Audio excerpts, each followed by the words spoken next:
To be or not to be?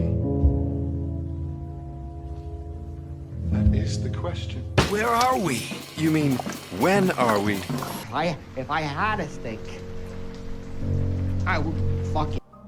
I may be naive, but there's one thing I know beyond. Tu peux te mettre à manger? So at the age of 18. All right, I'll stand by you, Bill. I can't open someone to love. Yes, let's make beds. Writing. What is writing? Well, a lot of people are under the consensus that the quality of what we call writing is directly related to logical consistency. As in, bad writing usually means something that doesn't make sense. Whether it's a contradiction in the universe's rules, a character making a quote-unquote out-of-character decision, or just something flat-out ridiculous. Well, that's just lazy writing. This is valid, but think about it like this. Would every perfectly consistent fictional universe automatically be considered good writing? No. Writing is everything. The execution of an idea. Writing is to a story what building is to a building, what painting is to a painting. Think about a complete story. Every single aspect about it has a process, down to the smallest details of characterization, structure, or theme. It really is exponentially more complex than people realize. You could have a neat, orderly building and, you know, it was made sturdy. But then you have this building, just as fortified, but it's way more impressive. When we talk about audiovisual mediums, you notice how the execution of the story is then also laid upon the actors. A shitty line of dialogue is going to sound stupid coming out of a great actor. And a great line of dialogue is also going to sound stupid if it comes out of a bad actor. We can assume that the writer will map out the delivery and even the most subtle expressions of the character, and it's up to the actor to live up to the writing the best they can, even if it's inevitable that they will have a level of personal impact on the character they play. But there is a clear line between the presentation, the filmmaking and music, and the storytelling,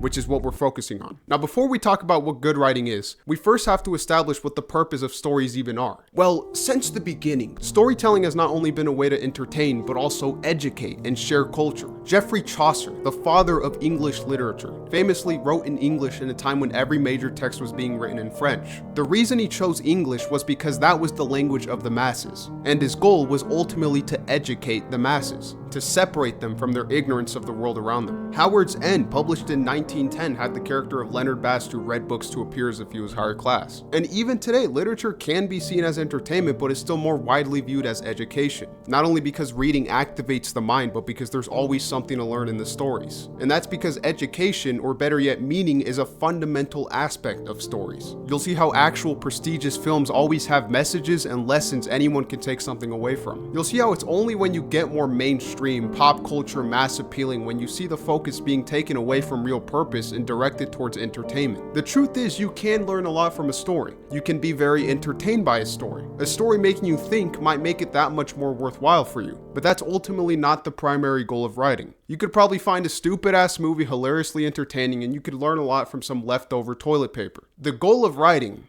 is investment. If a story can draw you in and convince you of its verisimilitude, that's how you know it was well written. Which means that good writing is subjective. Whatever you get invested in is good writing for you. Just imagine a movie that consists of a guy staring at a wall for 2 hours straight. Now you might be thinking, okay, I can make this work. No flashbacks. Just 2 straight hours of a guy staring at a wall. With 7 billion people on Earth, you're probably gonna find a few guys who somehow get into this. Look at the Arch Wizard example. These 2 pictures, one is undoubtedly more skillful and detailed than the other. But the truth is that you're gonna find guys who nut to the second one over the first one. Even if the entire world was in agreement about the quality of something, that is still a universal subjective. Because if you look close enough, eventually you will find different reasoning. That's just how complex the human brain is. However, writing is not subjective in the way that when you throw paint on a wall, you can come up with some random ass meaning. Writing itself is less of an art and more of a discipline. There are actual classes that are taught about writing, actual skills and efforts that we can measure. Not mathematically, it's a little rough up to interpretation, but it's very closely correlated to how much knowledge you have on the subject. There is a very valid consensus view on what a good writer is and what a bad writer is. The reason I'm using the term skills and efforts, it's not the most exact term, but those 2 words together illustrate the quality. One of them by itself is not enough. A bad writer putting in crazy effort, but where are the skills at?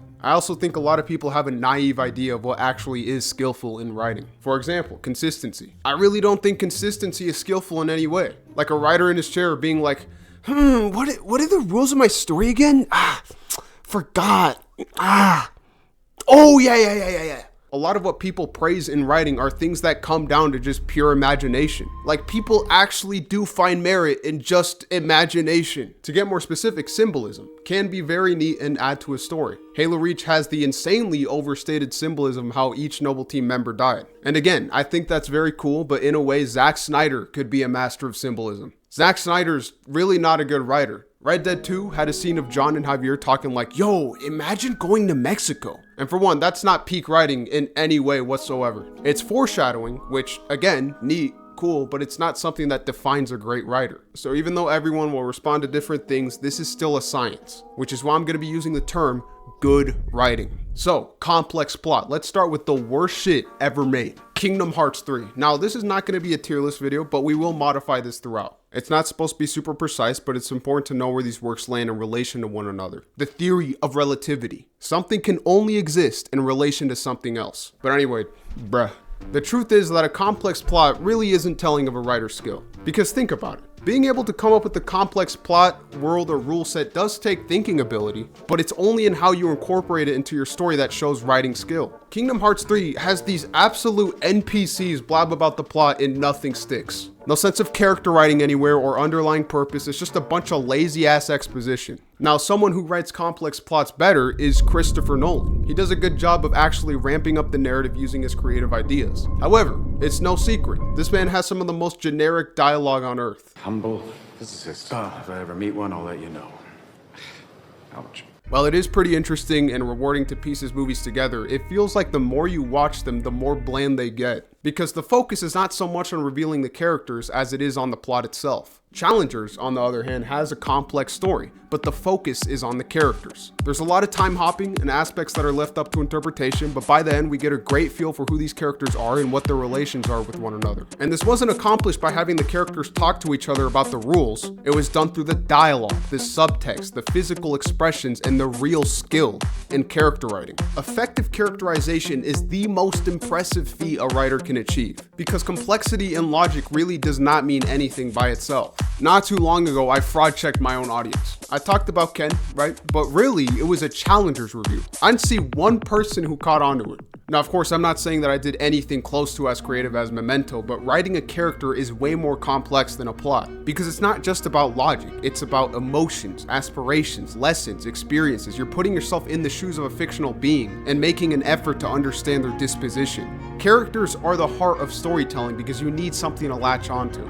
It's the most impressive and important type of writing, which is why we're going to cover it first. The goal is to make the characters feel free-flowing. The audience shouldn't be thinking about a script being read off or a writer trying to convey something. It almost needs to be like an illusion that what you're experiencing is real. Not in the sense that it mimics our own real-life world, but instead that the story should feel like a product of a natural world and the volition of the beings who live in that world. Now, if you look this up on Google, you might come across this. Poor characterization is when we don't know a character. We don't care about characters we don't know. Do not follow this advice ever, because if you do, you're gonna end up writing a fucking anime. Just the base defense, how many characters can we think of that we don't really know much about but we're still interested in them? That's almost something that keeps us going, to find out why they do the things they do. The reason this works is because the writing ensures that we know that inside their head, they have their own individual mind. Ironically, when writers live by this quote-unquote good characterization and have every character spell out their inner feelings, it makes both the characters and universe feel artificial. When the characters constantly spit out who they are,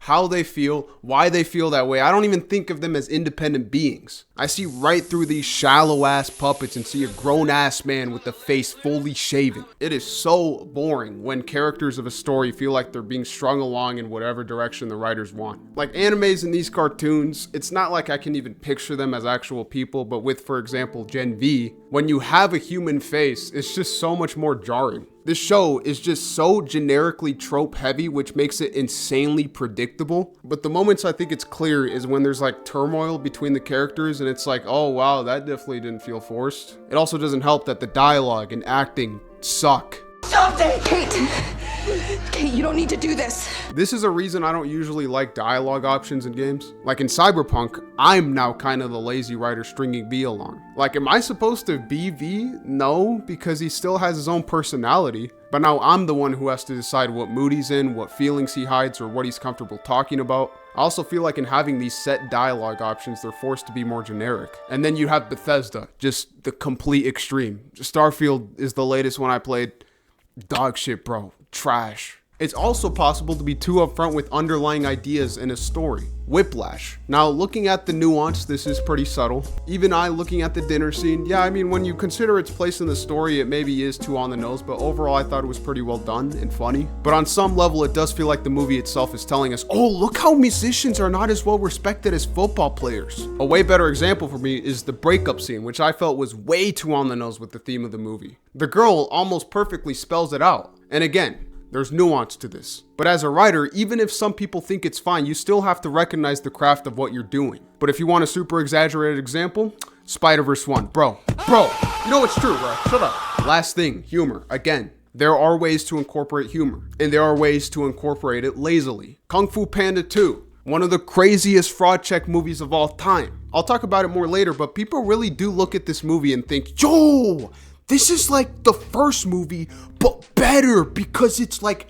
darker and Po cries. Kung Fu Panda 2 honestly comes across as more childish than the first one because the humor is no longer a product of the characters acting as they would. It's now the writers thinking of Disney Channel ass jokes and putting them in the script. This Shifu scene, everyone was mad at me like, yo, out of character? No, Shifu always makes fun of Po. You don't know what you're talking about. Look at it from the surface level. Shifu is saying the worst day of his life was the day Po got chosen. And my man is shaking? What about the day Tai Lung went mad? If I put myself in the shoes of the Shifu that I know, he wouldn't have pulled out such a sitcom ass joke. Like, bro, what even is this? Later in the movie, the five get captured on purpose. While they're walking, Tigress is like, yo, Po, this better be a better plan than the time you ate raw ice and swallowed boiling water. Like, okay, am I supposed to be laughing or what? The writers clearly looked at Po and thought, okay, this is a fat dumbass, and then started writing the most kids movie ass jokes they could think of. Later, Po fucking jumps and destroys a toy cannon, thinking it was the actual cannon. And oh my god, guys, it was right behind him and probably in his line of sight since it's literally in the center of the goddamn room. But isn't he so quirky and funny? This is such a serious movie, bro. This is crazy. I'm fucking trying not to cry right now. The point is that these jokes are not a product of the writers putting themselves in the minds of the characters. This is a product of the writers just inserting these lazy ass jokes regardless of if the characters would actually say them or not. Whether it has to do with plot information, humor, underlying themes, or even the characterization itself. Writing with the sole purpose of conveying information will lead the story to feel artificial, regardless of whether it's consistent or not. So what is the answer? Subtlety? No. Subtext. Think of text as everything that is directly conveyed to the audience. Subtext is all the meaning that isn't directly conveyed. Making use of subtext not only allows the story to feel more free-flowing, it conveys multiple times the amount of information that can be conveyed with just a character spouting out information. Meaning can be conveyed through the most subtle details. Think about mannerisms, what isn't said, how something is said, what characters are not comfortable enough to say, their posture, everything. One line of dialogue can be telling of a character's mood, their relationship with the other person, their current situation, feelings towards a variety of things, etc. Imagine a scenario with characters A and B. B walks in through the door and is like, "What's up?" And A is like, "Shut the fuck up." B then kind of quietly and awkwardly walks past A, pulls out a chair and sits down. Think about how much information was just conveyed. Off the top of my head, I can say character A is stressed. From the fact that he was comfortable enough to say that to B, they must be closer than a normal relationship. The fact that B is kind of taken back by the words, you can tell that he knows A is upset or serious. I could keep going, but the truth is that's just how complex people are in real life. Subtext isn't important because now information is subtle. It's important because it allows for complexity within the characters. This is one of the earliest comparisons I've ever made on this channel.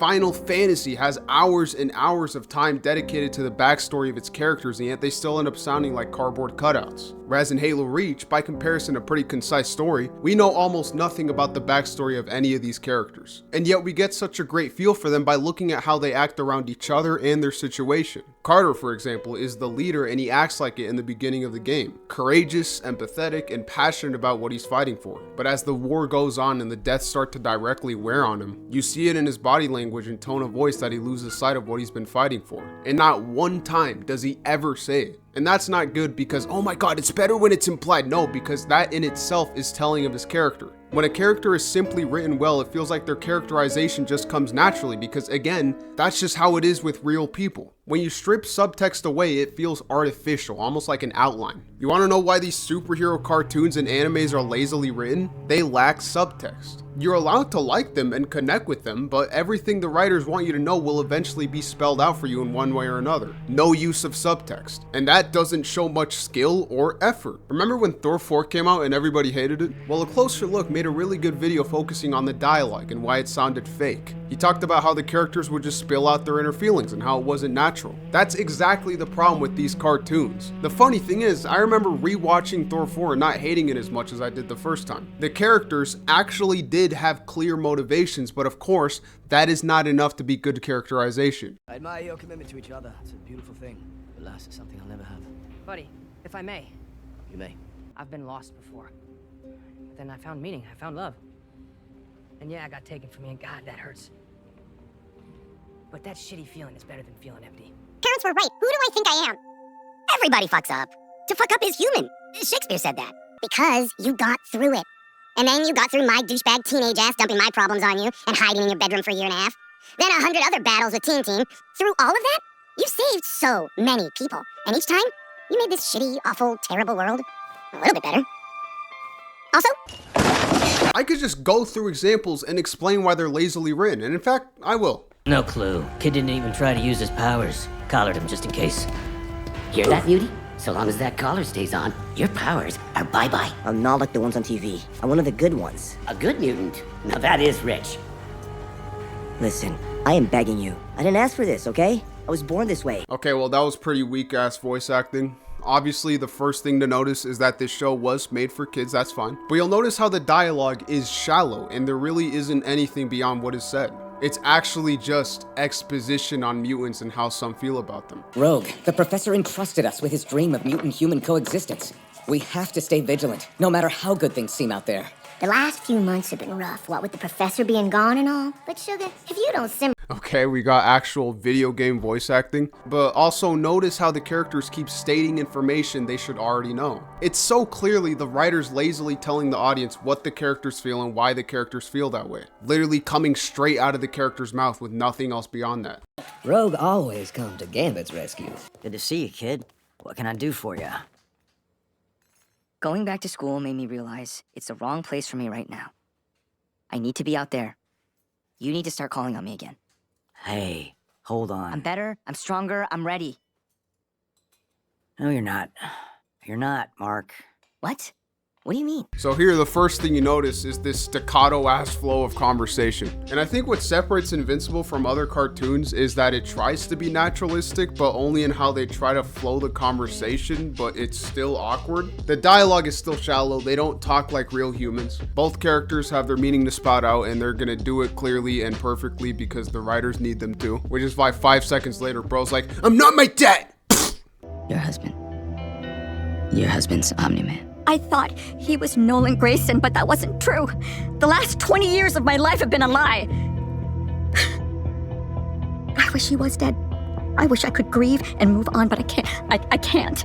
I wish he was dead too. But not for your sake. You shouldn't come back to the group. Wouldn't be a safe space with you there. Now again, don't focus on whether it makes any sense. Think about how it's being written. Invincible Mom is talking, and then this guy, notice how shallow he is. His only purpose is to make Debbie feel worse for her past with Omni-Man. There's nothing else to this guy because the writers don't need him to be to convey the meaning. Another thing is the tears pouring down her face. The writers are like, hey guys, she's crying. So yeah, that's the quality of subtext. It's not about whether it makes sense. You have to convince the audience that it's real. Only bad actors show you emotion. How a character hides his feelings tells us who he is. No one tries to cry in life. You try not to. Only bad actors try to cry. Only bad actors try to laugh. Only actors try to be drunk. A drunk wants another drink. He doesn't want anyone. A drunk picks up a glass very carefully. One more, let's look at Eggman. 前には余裕があった。まるで歯が立たなかった。戦いにすらなっていなかった。予言など当てにはならんな。お前は強すぎた。 Yeah, okay, it's like, buddy, am I supposed to care something? It's like this guy is just spouting out everything he's feeling, but you forgot to be a fucking character though, didn't you? Point is that these cartoons are written so blatantly that it's like I'm reading an outline. It's not enough to tell me something that makes sense on paper and expect me to care. Like imagine, guys, this is Ben. Ben's mom died in a car accident a few weeks ago. So cry. If you're not crying, here's his Wikipedia page. This is everything you need to know about the guy. So cry. This is why I find some of these cartoons so appalling, because they're genuinely shallow. And that's one thing, I still enjoyed the Justice League show, but when it's self-serious and it thinks it's Shakespeare, no. On top of that, like One Punch Man, it repeats the same idea over and over. And Invincible, that show's literally a walking superhero trope. Not only is the lack of subtext bad because now it's not natural, it's also boring to experience a story that spells everything out for you. The 2+2 principle, brought to you by Bob Peterson. The audience is a lot more likely to become invested if they're challenged to draw their own conclusions. Don't show them the number 4, show them the other side of the equation. The most rewarding stories to spend your time with are the ones that are layered, the ones that make you think. I still remember after all this time, my disappointment when after a whole season, Omni-Man's motivation was finally revealed and it was just, yeah, I'm old of Viltrum, so I'm sorry, little bro. Red Dead Redemption 2 is an insanely long game, but the reason it's actually interesting is because the characters actually feel like real people. They're not just shallow plot devices, they actually have their own mind and act on their own will. This is thanks to some incredible use of subtext. Each one of these characters have a storm of ideas in their head that they don't spill out, but you can interpret by paying attention to them as a whole and not just their words. Pay attention to their body language, their relationships with others, what they choose to say, what they choose not to say, or if they have anything to say to begin with. It could take me actual hours if I were to list every form of characterization in this game because these are complex characters. What they try to convey to each other is one thing, but not everyone is going to be on the same page because these characters have their own developed minds. You can tell that Rockstar sat down and thought this all the way through for every single character. Loyalty is a word that gets brought up a lot in the story. And obviously on a surface level it makes sense, this is a gang of outlaws, but what you realize is that each one of these characters has their own perspective on the concept of loyalty, which evolves as the story goes on. I'll think about it. I've done a lot of thinking. Look at us. Out here risking our necks, and for what exactly? For an idea that don't work no more. Javier, I think, is one of the most interesting characters in this game because despite his brotherly love for Arthur and John, he ultimately sticks to the only thing that he thought he believed in. You're making a dumb choice, man. I made no choices. But obviously it goes deeper than just believing in it. You have to ask why. And obviously with complex characters, there's going to be a great amount of reasons for it, but the major one was that when Dutch quote unquote went crazy, he was heartbroken. From his perspective, to see your idol and father figure change for the worse in your eyes. And it's not really as simple as just, oh my god, you're the bad guy? Dutch himself, I would probably say, is the most complex character in this game. He's charismatic, idealistic, but at the same time does some terrible things. But at the same time, he cares for the game, but he actually doesn't? It's very telling when like 60% of the player base thinks he just went crazy. I personally have thought a lot about Dutch and his character. I even remember in my Red Dead video, I got a pretty naive read on him. There's a lot of things about him that make him likable, but also a lot of things that are outright terrible. He leads this gang and promises them a better future, but for what reason? To go to Tahiti and live a life of freedom. Yet in the end, you realize that he probably had enough money for a while now. He really didn't care for the gang's future, and yet he's heartbroken upon directly facing the consequence of all he's done. But then he shoots a girl in the head and has a new gang of people without families. He says he's fighting for an idea, but in the end, does he really know? Or is he just fighting for nothing? Maybe as he says, it's just in his nature. To summarize Dutch into a singular trait or purpose is moronic because you can't do that with any person on earth. We can't read minds. All we can really do is interpret someone. And that's why Dutch is so great, because you analyze everything about him. In fact, I don't think anything he says is ever directly telling of his disposition. This is just the power of subtext in its prime form. So something else I want to mention is how people have this rudimentary view of bad writing being characters making bad decisions. And it is bad writing, but as we know now, that's not what to look for. Captain America Civil War is near the top of the MCU when it comes to character writing. And the characters make some of the most out of character decisions I've ever seen. They're trying to have these battles, but I do not buy for 1 second that these characters will use lethal weapons on each other over fucking accords. And Zemo had one of the laziest 4D plans I've ever seen a writer implement.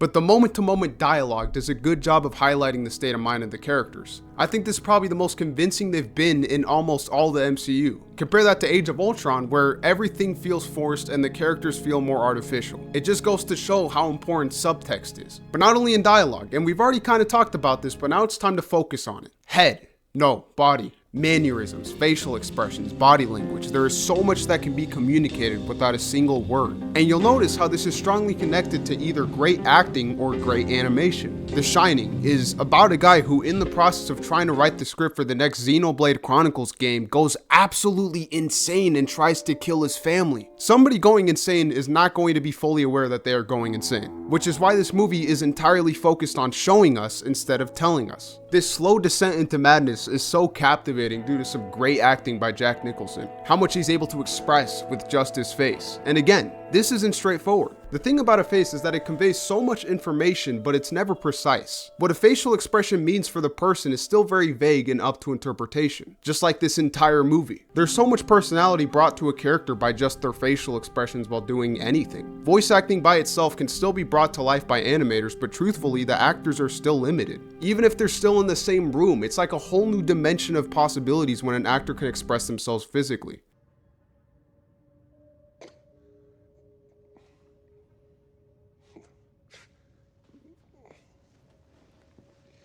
Like that is not possible in a cartoon. Look at this clip of Dr. Disrespect reading some bad news. This is a whole story being told by his face. This man's world has just been turned upside down. And you can tell that his heart rate is up, his mind is spinning, and look at that. He just talked. But we're not taking that on a surface level. Even the way he's moving his guy right now is telling. And that reminds me, guys, look at me beating Mesmer with no DLC upgrades and only a longsword. Yeah, so like that had nothing to do with it, but like it's just so you guys know.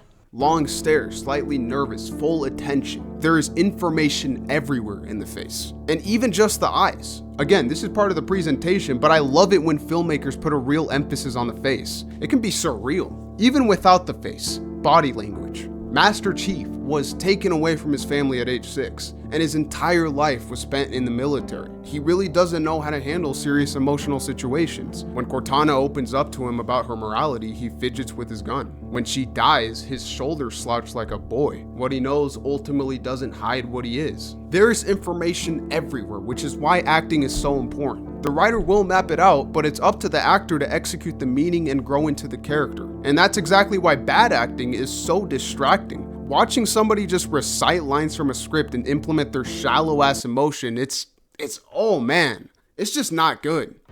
Ooh, looks like our luck is about to change.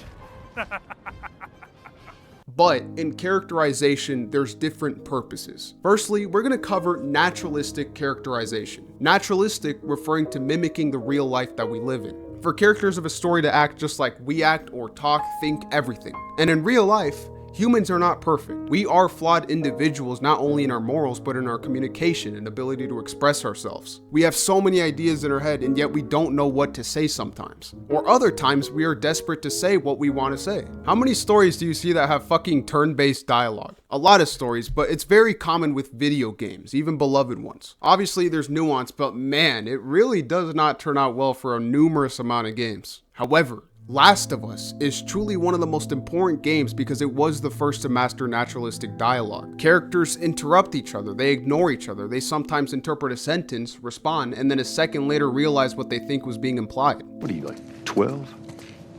She knew my mom, and she's been looking after me. And I'm 14, not that that has anything to do with anything.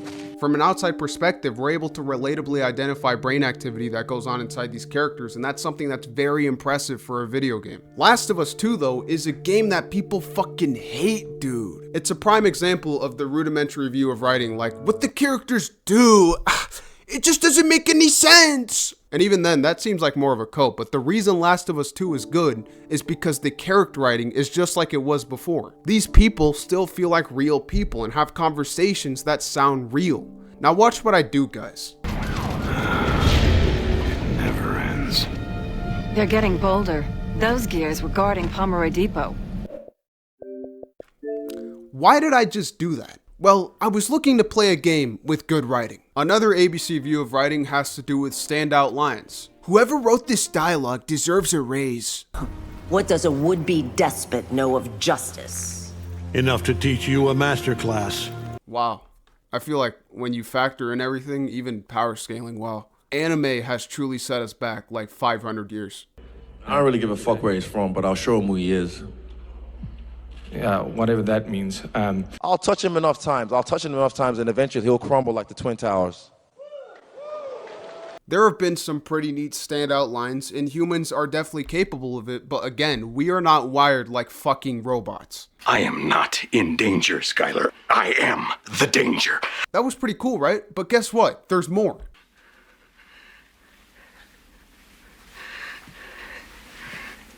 Notice how the thought kind of fizzles out. That's because this isn't some cornball trying to make it into a TikTok edit. It's the person, Walter White, trying to make a point to his wife. I also appreciate when a character says something cringy, but it's supposed to be cringy because sometimes we're cringy.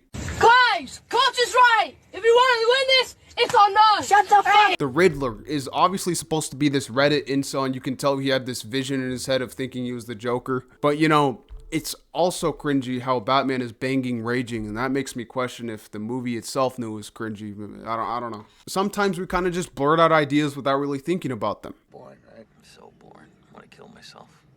However, there are instances where I think a story is too on the nose or maybe too focused on being naturalistic. Moonlight, for example, I thought was too focused on having the adults be in kid mode and super charismatic to this kid, and the kid is just the most shy kid you've ever seen. To be fair, I think there is a point as a viewer where you have to take a step back and realize that you haven't experienced everything, and sometimes what you might find out of place might actually be real. For example, in Breaking Bad, I think Jesse has a lot of moments where he's a fucking video game character. Get away from me, man. Back off. Jesse, no. Back off. But as a viewer, I just have to accept that bro is just like this, because the problems to me are pretty subtle. However, when you break these things down, you should be able to acknowledge that maybe that was too much, or that you at least made a conscious decision for it to be that way. You should be able to identify what you do as a writer, because Breaking Bad does have actual video game characters like Tuco and these two cornballs who think they're in an edit. Like I said before, I think a good example of actual failed naturalistic dialogue is Invincible. I'm nothing special. Oh, like a knife to the heart with this one. You know what I mean. God, it's so fucking icky. Like that moment where she's like, oh, it's like, no, you don't do that. This is the product of having almost no subtext and still trying to be naturalistic. It's like it actually expects you to fall for it. It's like, oh, like a knife to the heart. What? You know what I mean? Oh my God. It's like some actual 6th grader writing. Like what makes Invincible so painful is that it tries to make you believe that it sounds like real life, but at the same time, there's absolutely no subtext in the characters explaining their feelings away. On the opposite side of the spectrum, a lot of rookie writers trying to be naturalistic end up not saying enough. Not saying Closer Look is a rookie, this was just a random example he came up with, but with his rewrite of this scene. Are you all right? Asks Peter. Oh yes, fine. Just needed some fresh air, says Thor with a laugh.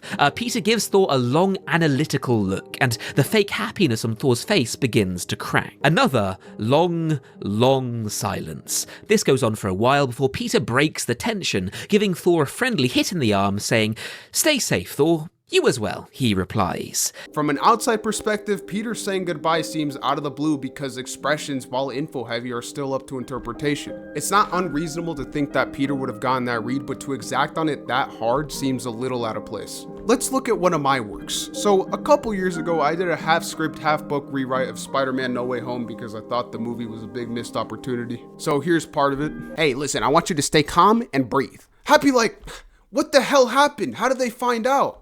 I don't know, Peter, but stay calm. What do you mean? The whole world knows. What? Listen, pretty much every superhero's public information. Happy, he's a kid. Now here, the problem is that Aunt May instantly knows what happy meant and called it out. It's important to know that people are individuals and are not going to be on the same page all the time. In a way, not exactly, but in a way, it's an overuse of subtext. American History X is a movie that I feel is too upfront with the ideas it conveys scene to scene. Characters can be convincing, but it's honestly formatted super theatrically, but still trying to be naturalistic. I don't know, it's actually kind of goofy. Humans in real life are very complex, and it takes mastery of writing to pull off naturalistic characterization. Nothing great comes easy. It's also great skill from the actors. They need to internalize the character they play to act naturally off the character. It's a very skillful process from everyone involved. And when it goes right, it pays off. Stuff happens, and all an audience ever wants to believe is what's going on is happening for the first time ever. They don't want to see the rehearsals. In fact, you shouldn't. Now, another type of characterization is idealistic. This type of characterization is not trying to mimic the real world, but instead illustrate how people would act ideally, as in the dialogue is left without much error, but it's purposeful. Pulp Fiction is the prime example of this type of characterization. It doesn't spell its themes out, but instead is written in a way where lines of dialogue pop out more. And then another type is theatrical, or maybe poetic. These are not real terms, maybe, but just take them as I mean them. A good example of this type of characterization is Poor Things, where there are very obvious character archetypes that have a very clear purpose in the story. I'm talking Harry the Cynic, Bro the Bum Chover, and Hulk the less aggressive Bum Chover. This type of dialogue can be found in parts of Spider-Man 2, and it's very common in actual theater and musicals like Nightmare Before Christmas. You also have ironic or maybe comedic characterization with cartoons like Uncle Grandpa or Smiling Friends. Now, all these types of characterization I just listed are not naturalistic, and committing to one of these, there is a risk in making your characters feel artificial. Know that convincing your audience that your characters have their own volition is not a skill directly related to naturalism. You can have heightened dialogue and still immerse the audience in your world. The same principles still apply. I'd say Pulp Fiction, Poor Things, and the cartoons do a good job in making their worlds feel free-flowing. However, I can't say I was ever fully invested in Nightmare Before Christmas. In my opinion, it's just way too exaggerated to make any of the characters feel real. However, in storytelling, there is also the charm factor, but hence the name, it's very subjective. I enjoy Spider-Man 2, despite how blatant it can be with its ideas. The campiness just works for me. However, the Flash TV show I think is a lot lazier when it comes to its humor, and in that sense, the campiness isn't charming to me. My dad gave me that pen before he died. Sorry. Spider-Man 2 game, the first time I played it, I really leaned into the NPC writing being funny. I found it charming, but on my second playthrough, I just thought the writing was ass. Like, it was probably because I already knew the story and it wasn't fresh or exciting anymore. So there definitely is stuff to analyze when it comes to charm. I could say I find cartoons charming, but at the same time, I feel like there is quality character writing in stuff like Regular Show, Smiling Friends, and even Uncle Grandpa. I've had people tell me that stuff like Invincible or animes or Spider-Man PS4, you're supposed to turn your brain off. And for me, it's like, motherfucker, there's shit that specializes in that. Like Uncle Grandpa and Spider-Man Shattered Dimensions. Where yeah, it's not really anything deep, but the purpose of it is to have that comic book charm. And the voice acting is good, and you can tell that it aims for that. Compare Shattered Dimensions to dogshit Web of Shadows. What's the plan? Tonight, at sundown, in the park.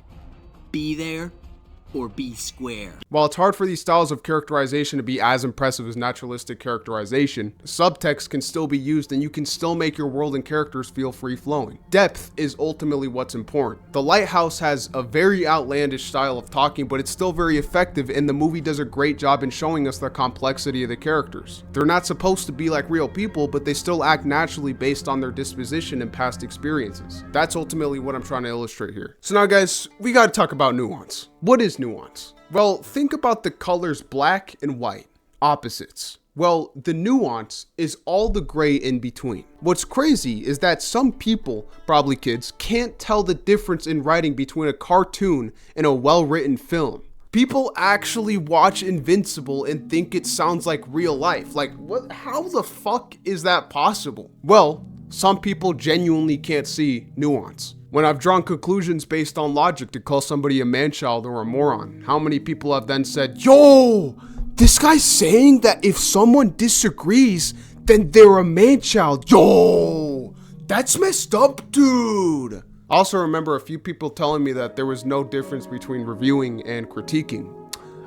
That's funny because they are similar words, but I guess you just couldn't see the nuance. I do believe this is about people not challenging their initial beliefs, unconsciously believing in single stories, not having critical thinking or inquiry. One of the most popular complaints I get on my channel is that I don't go in depth, when I encourage people to take it upon themselves to understand someone else's point of view or whatever they're watching. But it's like these people just want everything spoon-fed to them. Again, I think a lot of these people are kids, and there's a reason that the stuff these people watch is anime, invincible, stuff that's made to be as straightforward and black and white as possible. In fact, I remember years ago, it was Fortnite Season 5, and I went to this art class with younger kids talking about Attack on Titan. This is not a secret, bro. Now, someone actually brought up a crazy point that by my logic, hentai is for kids.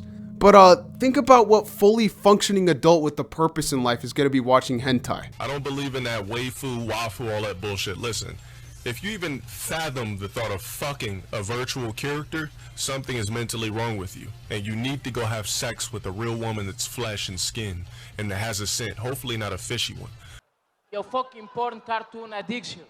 You actually do have insane amounts to grow if you can't tell the difference between an anime and real life. Even my brother, bro, this man is literally the premier clapped head. When he watches Invincible or X-Men 97, he's like, it's like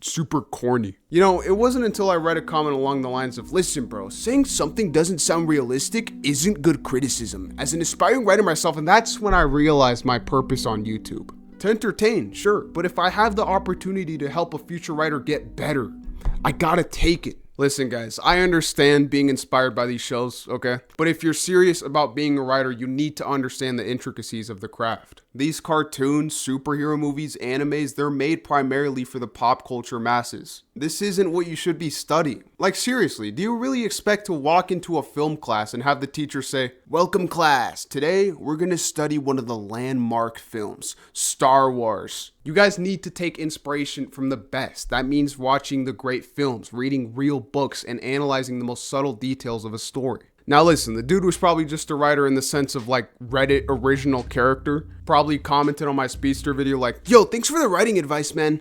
I didn't know that I wasn't supposed to forget my own fucking rules. My Speedster is probably gonna be like my Iron Man Ramke the Flying Saucer. They're gonna fight Denos."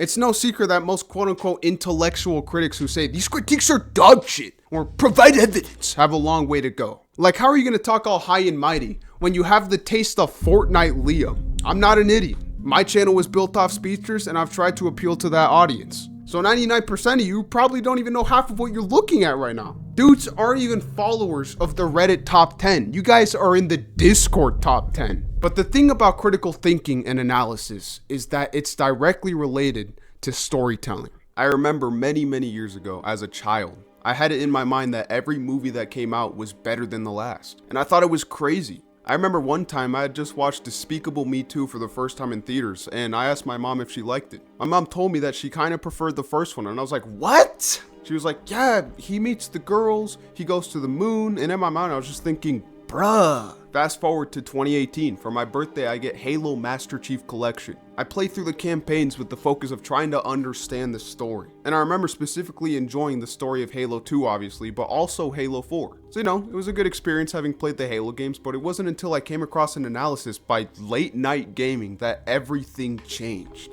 Watching this video was so mind-opening to me because this story that I simply enjoyed I realized was so much more. The video not only analyzed Master Chief and his humanity inside him, but also highlighted the reflection to the character that was the Didact, and how Chief in the end, experiencing Cortana face her morality, learns to embrace his humanity. While the Didact, who has also lived his life with the sole purpose of war, dies fighting for a species that has already been extinct for billions of years. Not only did I now like Halo 4 more, I was amazed with what a story could accomplish. Years later, probably around 2020, I hadn't really revisited many animated movies. In fact, I don't even think I liked watching movies. But for some reason, I wanted to watch Despicable Me and I liked it. But what I remember sticking with me was that I actually understood it. Not just the plot, of course, but the characters and why they did the things they did. That's pretty much when I realized I had to rewatch more animated movies. Still with the taste for quality though, don't think I just liked everything. So as time went on, I started analyzing these animated movies too. to not just understand them on a surface level, but all the underlying meaning. I would rewatch the movies, I would watch specific scenes and read the comments. Through this time, I also had my YouTube channel where I would review things and watch other reviewers. And the thing about reviewing is that it's really an analysis of the subject and also an analysis of how you feel about the subject. Analyzing storytelling builds thinking ability.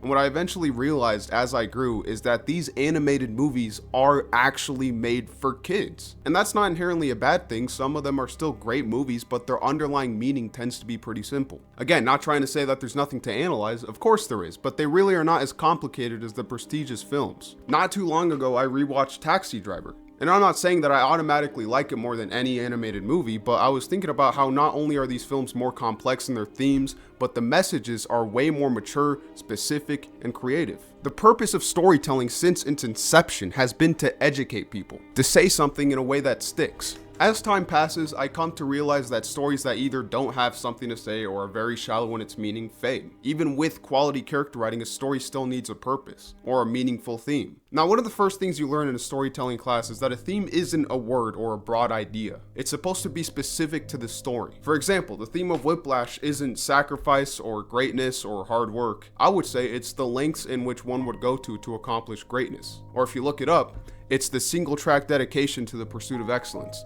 And I think I like that more. One of the most meaningful movies I've seen is Birdman, where instead of focusing on pure greatness, it's about admiration and the emptiness that comes with it. The unexpected virtue of ignorance drives the movie in so many ways, but I find it that it's in Reagan's own mind that I find it the most compelling. Was he miserable back then, or is he just miserable thinking of it now? I think the slow realization of the place he's come to mentally is what drives the movie and makes it so powerful. He is of course a greatly realized character, but it's the purpose in this story that makes even the quiet scenes feel momentous.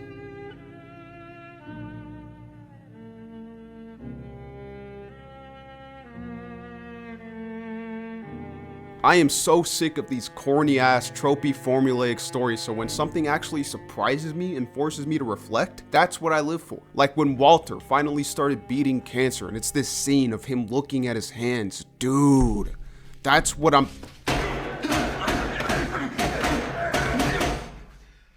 Yeah, that's when I knew the show was different. Meaning is what makes art significant.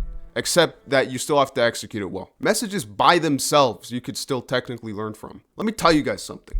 It's very important to stay true to yourself, because trying to be someone you're not to please others, that's gonna lead you to be worse off. This is of course the message of Shark Tale. You see, the value in storytelling isn't that it means something, it's the ability it has to convey that meaning, to put it into perspective. You still need to be able to immerse yourself in the story, because when the messages are too on the nose, it makes it all feel artificial. Don't think that everything we've discussed so far is in any way different now. My advice would be to maybe come up with a solid theme before you commit to a story, but also might just come naturally with great character writing. The truth is that meaning in art is very subjective to the individual. We all have our own experiences and we are all impacted in different ways. Something completely arbitrary could be held in high regard by someone. Once an artist makes something to be experienced, in a way, it's no longer theirs, because the experience that an individual has with it will belong to that individual. But again, being purposeful is what defines greatness. This leads us into yet another common misconception about writing, in that characters are going to be more characterized the more screen time they have. On paper, this kind of makes sense, but it's always primarily about quality, and after a certain point, quantity really doesn't mean anything. You have all these 900 season animes and RPGs. I even remember a discussion of Arthur versus Kratos, who's better, and a popular view is God of War has always been deep and good story. Difficult, Sergeant. A simple child will not trouble me, Athena. I hope you are right, Ghost of Sparta. Shut up, bro. I guess when you look at the newer games, it's an argument, but straight up saying Kratos has more screen time is stupid. The truth is that you don't actually need that much time to effectively write a great character, especially when it comes to whatever purpose they have in their story. A lot of people look at TV shows like, oh my god, this is like infinite movie. But in reality, because TV shows are so extended, there's a noticeable drop in quality. For example, the filmmaking. Put yourself in the shoes of a showrunner. Of course, you're not gonna be at a creative max when you have 8 hours of footage to capture. Like even with one of the best TV shows, Breaking Bad. I remember there's this moment where Jesse takes heroin and he starts ascending, right? All I could think about when looking at this shot was Trainspotting, where I know it's not a one-to-one comparison, but this scene where he overdoses is not only a lot more creative, but much more purposeful. And that's what I think films have over television. Not only a greater focus on creativity and quality, but a film is going to be more purposeful. The way TV shows are written after a while is almost like a biography of the main characters, where we end up getting updates on them. Which I'm not saying there's no purpose, but you can tell that sometimes they show up on set, grab a camera and say, all right, fuck it, let's go. The point is that characterization is like an illusion that something is real. So seeing every waking moment of a character is not going to make them inherently better. In fact, probably worse, because there almost certainly won't be a consistent level of quality. Character writing and the meaning are the two things I wanted to emphasize in this video. But just to round it out, we'll go over plot writing. Pacing. Do not linger on single ideas for too long. Make sure the meaning isn't repetitive and there's always a sense of progression. Almost instantly, One Punch Man comes to mind. It's the same shit over and over. And the scene that I always remember is that stupid ass Geno's backstory, where it's obviously trying to make fun of anime monologues, but at the same time it's like over 3 minutes long. The shots are slightly panning over actual pictures. And it's like on some level, it actually is a monologue. Like, even though it cuts to One Punch Man every 30 seconds having a seizure or some shit, it is so boring and overstays its welcome by fucking years. And that's a common thing with animes where notable characterization is simply repeated so many times. Just do not study animes, please. Then we have tone, starting with tension. Guys, if you're trying to make the audience fearful for a crying child and mother, don't have your main character come in and whack the villain with the Fortnite sniper rifle. Like, seriously, it's actually insane how tone deaf Invincible is. Because it's literally just trying to follow tropes. Like, why? You see it going for it, and it's just like, bruh. Like here, they really tried pulling a Ninjago Season 5 Moro versus Lloyd. Except there, it's better because one, it's not trying to convince you that it's super hardcore, but also the characters are actually locked in the entire time. Whereas Invincible, they're trying to have Mark have a funny conversation with Spider-Man while his mom is getting fucking tortured in the background. Basically, guys, the key to writing tone is to have the characters in character and have the humor or whatever external emotion be a product of them acting natural. You obviously saw what happened with Thor 4, Age of Ultron, Spider-Man 2 movie probably wasn't intentional, but Toby screaming was the goofiest shit ever. But Lighthouse, you know, Kung Fu Panda 1, Halo 2, God of War do a good job of this. Just don't be fucking blind. If it's a sad scene, don't have a character fart, okay? Just don't. Consistency, I'm not even gonna say anything about this other than if you mess it up, it makes everything feel artificial, so don't. Creativity and symbolism, while it really isn't that in tune with the skills and efforts of writing, go for it. Memento, a movie that goes backwards with a character with short-term memory loss. That shit's unique and cool. I guess I'll say just don't rely on it. You still have to write well. So we were already kind of pushing it with actual writing, but now we're out, but I still want to mention a few things. Exaggeration can be very direct and honestly charming. It's kind of a theatrical method of storytelling, and there's nothing wrong with that. Even in more naturalistic works, like when Huey and Starlight ended up on the same bench. I like that, and sometimes it's better than being super obsessed with consistency, like, oh my god, I have to come up with a super realistic way of doing this. We already talked about this, but there has to be purpose in your story, so don't spend too much time setting things up. Filmmaking and music are two very important elements, and they can convey information on their own, but at this point I'm pushing it. They are very important though. I think the last thing I'd say is to make use of your medium, because they all have their unique qualities that make them special. And I do believe that different stories are better in different mediums. Literature, the purest form of writing. There are no other factors at play, just words. Now before I start talking, I'm not gonna pretend like I'm Malcolm X, okay? I could name 10 books though. There's just like a small chance that maybe towards then I start pulling out Diary of a Wimpy Kids, but still. No, but seriously, in the past 2 years, I've probably read like 7 books, so it's not looking too good, but I've read some pretty good stuff. You might be thinking, well, how does interpretation work if it's just words? Well, there are things that an author can imply, but when it comes to most things, including the characterization, it's important to be descriptive. In the book Howard's End, classic book, some of you might have read it, there's this part where Margaret, the main character, had recently married an older man named Mr. Wilcox. Now, Mr. Wilcox has the view that women are not capable of coming up with solutions to complex problems. So Margaret is kind of letting her tongue go before Mr. Wilcox shuts her down, and Margaret complies. Now, the book explicitly states that the reason she did this was because she was more interested in taking in the relationship with an open mind and not so much in challenging him at that point. She knew exactly why he did that, but understood his nature and didn't want to start anything. Now, if it was a visual medium, it would be up to the actor playing Margaret to imply that information. Also, the writing beforehand to make it clear what type of person she was and how she would respond in that situation. A book, in a way, is the opposite. It explicitly tells you what happens in a character's mind, and it's up to you to play the story in your own head. Now, of course, this varies. Some books imply a lot more, but the point is that a book is supposed to be descriptive. But still, the principles still apply. I've read some shitty books and some better books. Howard's End, I think, is an actual quality story with a lot to say. And there's still a lot to think about when it comes to the purpose in the story. Musicals are a very interesting form of storytelling. Most of my experience with these are Disney movies, and it's very rare that I'm excited when the characters start singing. Probably one of the worst musicals I've seen is Encanto, where it's just like everything I don't want a musical to be. Where they communicate an idea, but it's not enough. They have to then sing for another 3 minutes. It's actually obnoxious. It's really not a subtle way of writing at all, where the entire world kind of just becomes a music video, but there is charm sometimes. I enjoyed Nightmare Before Christmas, for example. Tick Tick Boom, though, I remember really enjoying, where it's pretty much just a recreation of the musical, but it's him narrating his story, and that's how the music is implemented. And I think that makes the actual music feel more personal and impactful. I can't say I'm an actual fan of musical theater. I watched Lion King one time. Being Alive, pretty good song, but it's even better when it's diegetic. This scene in Marriage Story feels so raw because it's not the song that matters, it's the fact that the character is singing the song and you see how the meaning impacts him while he's singing it. Coco also did this, and the scenes were good, but you know, movie's mid. Inside is a game that tells a story with no dialogue, and honestly, it's more like a painting to me. There's stuff to analyze, but I just didn't really care that much. There are silent films and more modern films without dialogue. I actually just remembered Robot Dreams, so yeah, we're out. So guys, with all that being said, let's try and apply this knowledge and take it further into specific areas. Again, good writing is whatever works for you, but not being able to identify the merits or even difference? You can't even see the nuance? That's a fraud check, bro. If me and you were to both write stories, you would be like, okay, so I'm gonna have a hero named Kyra. She's not gonna be a speedster. She's gonna fight the bro. You probably can't even imagine a story without a superhero in it. Let's start with Kung Fu Panda 1 versus 2. We already talked about the humor, but man, to say that these movies have similar writing is just the biggest slap in the face to the first one. Because the second one, for one, has the laziest message setup where Shifu's just like, yo Po, inner peace. Anything is possible with inner peace. And then later, this same setup where Shifu comes out with a fucking message of the day was used 2 more times in 3 and 4.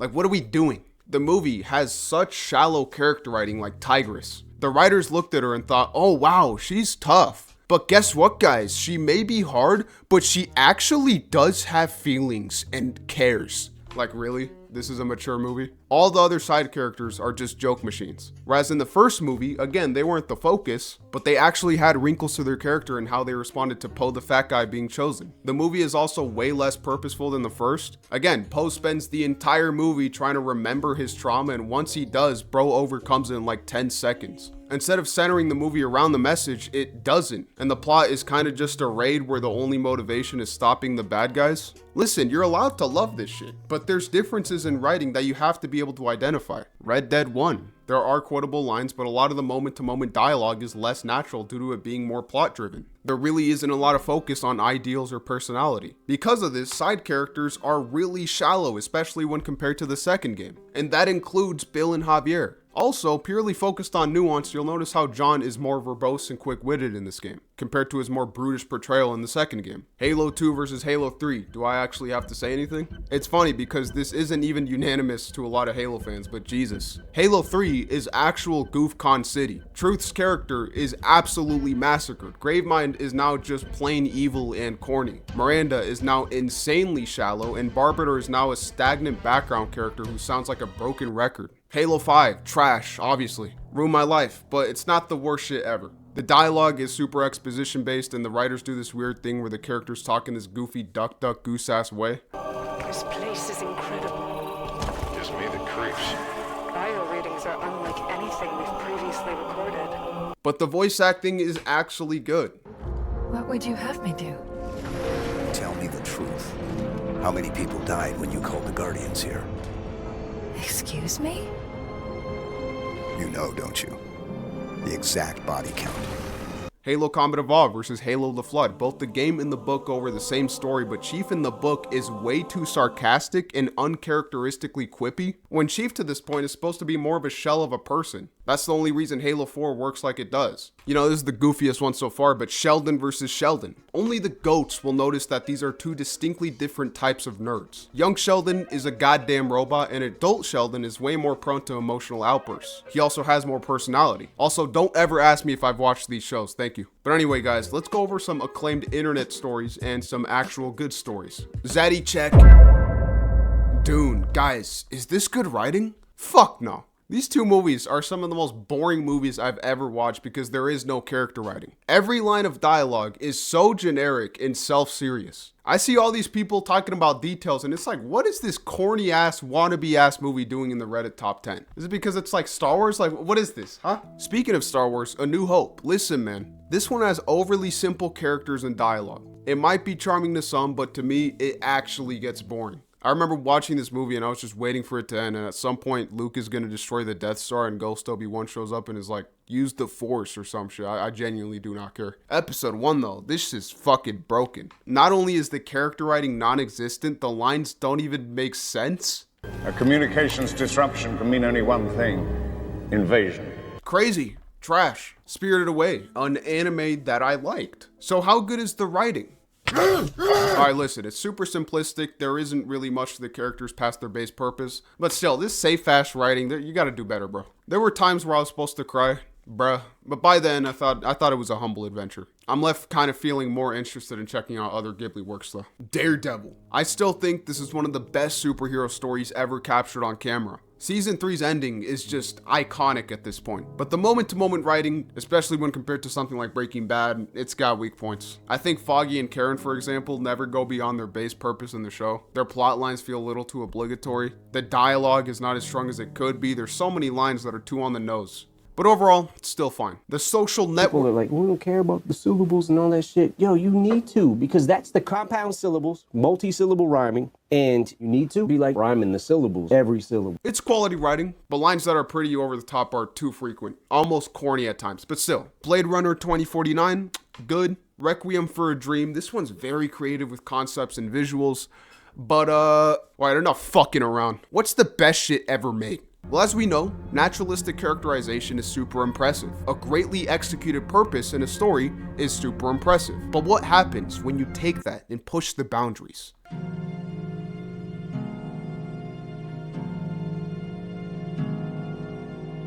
Immediately, this movie's dialogue is great, but you can tell something is off. Not worse, but off. The conversations are relatably jumbled with an underlying sense of selflessness. But as you look closer, there's subtle, abnormal detail. Thoughts and feelings start to feel exposed. The very nature of the conversation start to fixate more on lingering thoughts. Or maybe it's the fear that causes stalling. Something ominous, maybe the snow outside. Chains representing a clock or a choice. But listen, you're not gonna get it the first time. This is a movie where every little detail is intentional, on top of the already great character writing. It's a movie you could watch 100 times and get something new out of each time. And it's so rewarding to analyze because it is a powerful story. It feels personal, but in a phantasmagorical way. It's the type of story to hit you in your morality, but in an internal sense. The stylistic choices end up in your head long after you've seen it. It has both a dance sequence and a musical sequence, which are both perfect, when everything is deep enough to drown in, or should I say, freeze. This is writing.